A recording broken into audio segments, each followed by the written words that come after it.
Buffalo's defense stymies the Flyers as the Flyers fall again 4-1 to the Buffalo Sabres.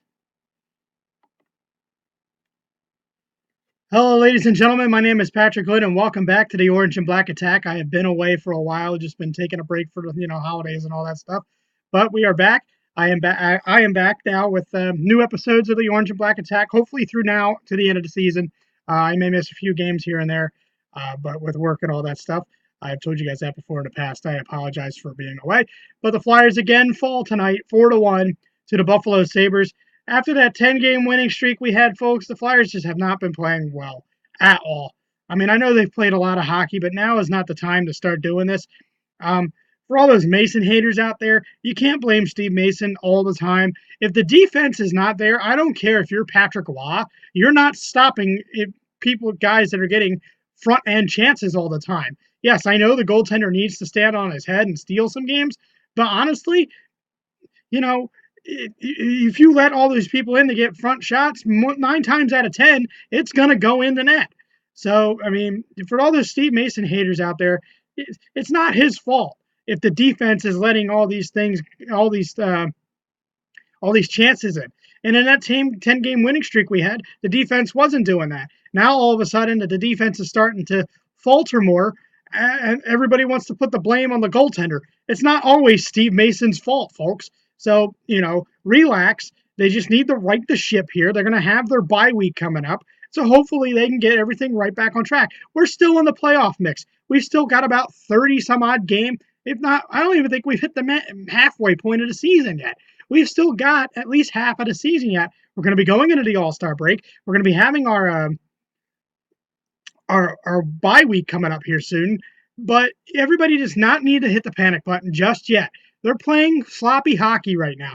Hopefully Hackstall can, right the ship here for a little bit and, just get through this. They'll be back in it. They're right in the mix for the playoff hunt. This team is not built. They're not ready for the Stanley Cup run. Yes, it's fine that they made the playoffs last year, but if they falter and miss the playoffs this year, it's in the process. And if there are any of you who watched the World Junior Championships and saw the prospects we have sitting out there that are waiting to come up, be happy. We're going to be a very dangerous team within the next 2 to 3 years. So you got to be patient. It's like the Sixers. Trust the process that Hextall knows what he's doing. Yes, the product on the ice right now is not that great, but, it's a long season. It's 82 games. We're not even halfway through yet.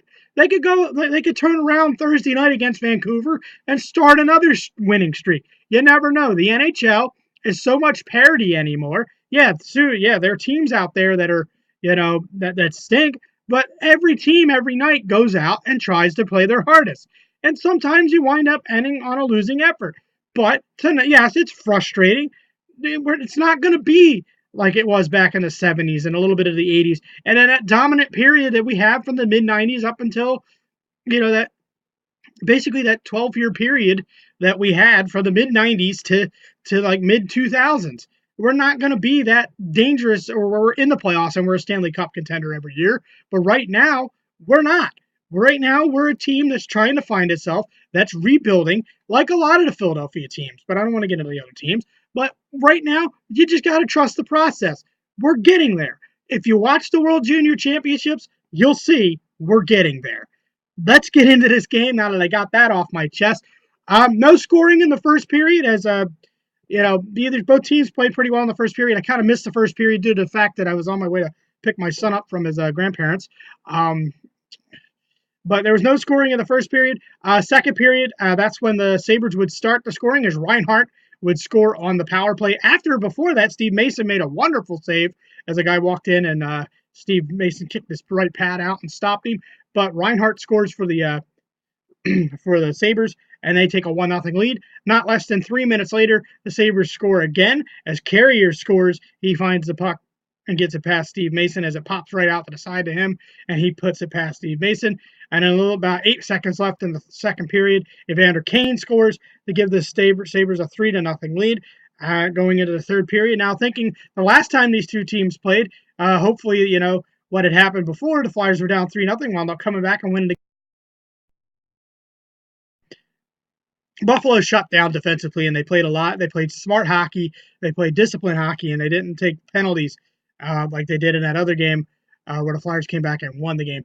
But the Sabres did play shut down defense hockey. The Flyers do get one in the third period as Braden Shen is able to connect one on the power play to make it a 3-1 game, and then Foligno will end the scoring with a empty netter.